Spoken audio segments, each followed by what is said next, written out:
Battery down हो तो वो वापस वापडा पर जाए। नेक्स्ट हमारे पास जो है वो 13 नंबर की सेटिंग है। 13 नंबर की सेटिंग में क्या है हमारे पास, setting voltage point back to battery mode when select SBU और सोलर फर्स्ट इन प्रोग्राम 1। इसमें क्या है कि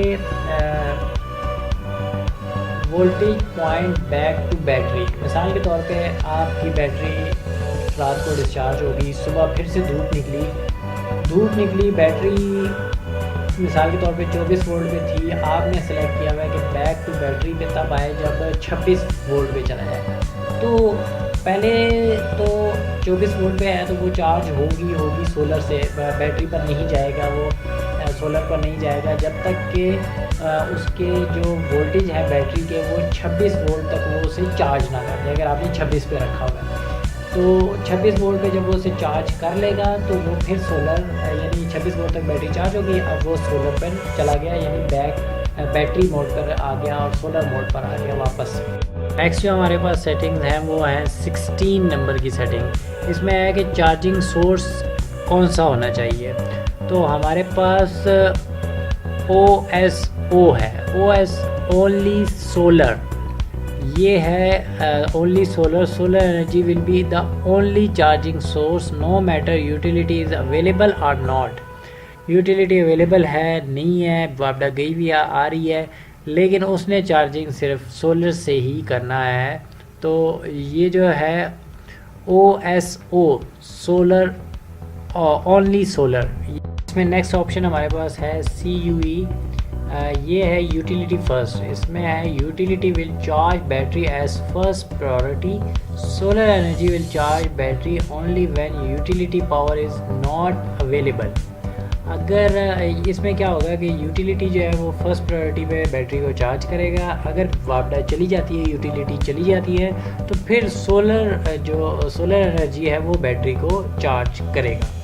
नेक्स्ट इसमें हमारे पास जो है ऑप्शन है वो है CSO solar first, solar energy will charge battery as first priority, utility will charge battery only when solar energy is not available.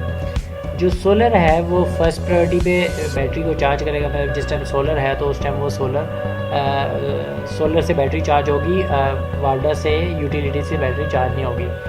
Utility will charge battery only when solar, utility तब battery को charge करेगा जब solar नहीं होगा, उसके बाद जब solar available नहीं होता तो तब वो यूटिलिटी यानी वापडा से चार्जिंग लेगा। नेक्स्ट 18 नंबर की सेटिंग है। 18 नंबर की सेटिंग में अलार्म कंट्रोल। जब भी आप कोई बटन दबाते हैं तो जब बीप की आवाज़ आती है या कोई फॉल्ट आता है या कुछ भी आता है तो जो बीप की आवाज़ है उसको ऑन या ऑफ़ करने के लिए, तो इसमें जो BON ऑन जो है वो BON ऑन के लिए है और BOF ऑफ के लिए है। हमारे पास B ऑफ है, बीप ऑफ हमारे इन्वर्टर पे अभी ऑफ की सेटिंग हुई हुई है, तो आप इसको चेंज करके ऑन भी कर सकते हैं और ऑफ भी कर सकते हैं। नेक्स्ट 19 नंबर की सेटिंग है। 19 नंबर की सेटिंग जो है वो है auto return to default display screen. इसमें जब आप ESB को जब सेलेक्ट करेंगे तो ये ऑटोमेटिकली कुछ देर के बाद अगर आप सेटिंग चेंज करते हैं तो ये डिफ़ॉल्ट डिस्प्ले पे चला जाएगा। लेकिन आप अगर EP वाली सेटिंग को सेलेक्ट करते हैं तो ये वहीं पर रहेगा जब तक आप खुद इसको चेंज करके डिफ़ॉल्ट वाली पर ले नहीं आते। नेक्स्ट हमारे पास 20 नंबर की सेटिंग है, ये बैक लाइट कंट्रोल। जो हमारी इन्वर्टर की जो बैक लाइट है इसको ऑन या ऑफ़ करने के लिए है। तो LON लाइट ऑन और LOF लाइट ऑफ का है ये।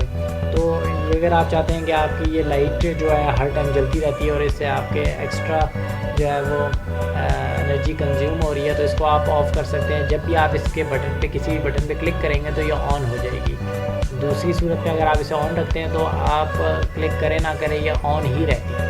नेक्स्ट हमारे पास जो सेटिंग है वो है 22 नंबर की, beep when primary source is interrupted.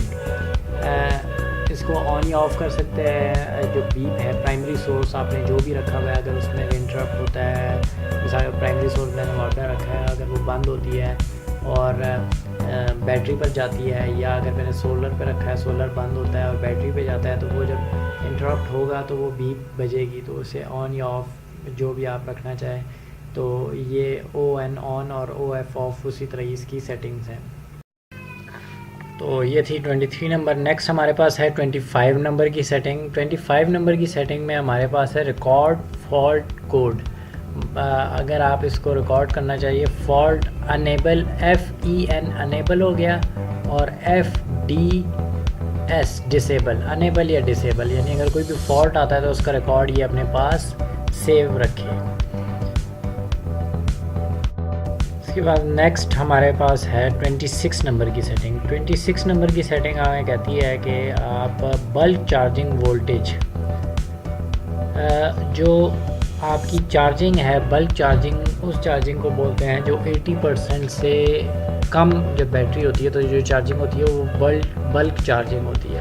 तो उसकी वोल्टेज कितनी होनी चाहिए?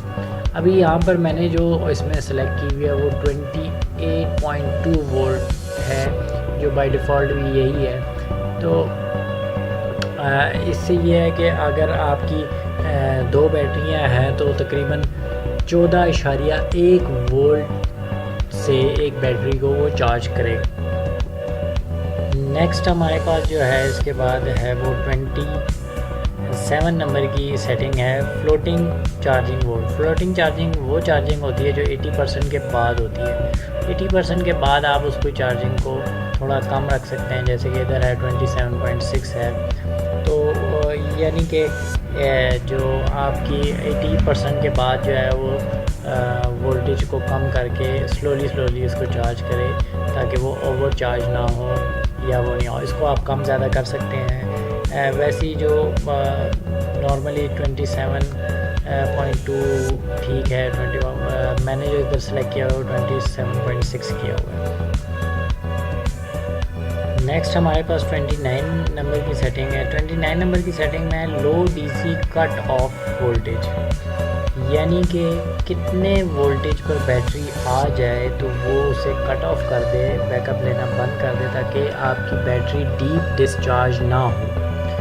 तो चूँकि ये ड्यूल बैटरी है तो यहाँ पर हमारे जो सेलेक्ट किया हुआ है वो बाय डिफ़ॉल्ट 21 वोल्ट है। यहाँ 21 वोल्ट का मतलब है कि 10.5 वोल्ट पर जब एक बैटरी आएगी और 2 बैटरियाँ 10.5, 10.5, 21.0 पर आएंगी तो ये कट ऑफ कर देगा, इससे नीचे बैटरी को डिस्चार्ज नहीं होने देगा।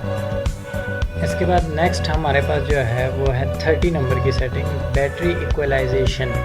बैटरी इक्वलाइजेशन में क्या होता है कि आपकी जो बैटरी है उसको हर 30 दिन में 60 मिनट के लिए थोड़ा सा उसको ओवर चार्ज करेगा, इक्वलाइज़ करेगा। अगर एक के वोल्टेज कम है, एक 12 वोल्ट पर है, एक 13 वोल्ट पे है या एक 11 वोल्ट पे, तो उनको इक्वल कर देगा, उनके वोल्टेज और उनकी ग्रेविटी को थोड़ा बेहतर कर देगा। तो इसको आप इक्वलाइजेशन को अनेबल या डिसेबल कर सकते हैं। इक्वलाइजेशन ई से है, ई अनेबल और डी डिसेबल है। तो अनेबल रखें ताकि महीने में एक दफ़ा 60 मिनट के लिए ये इक्वलाइजेशन कर ले और आपकी बैटरी इसकी जो है लाइफ बढ़े।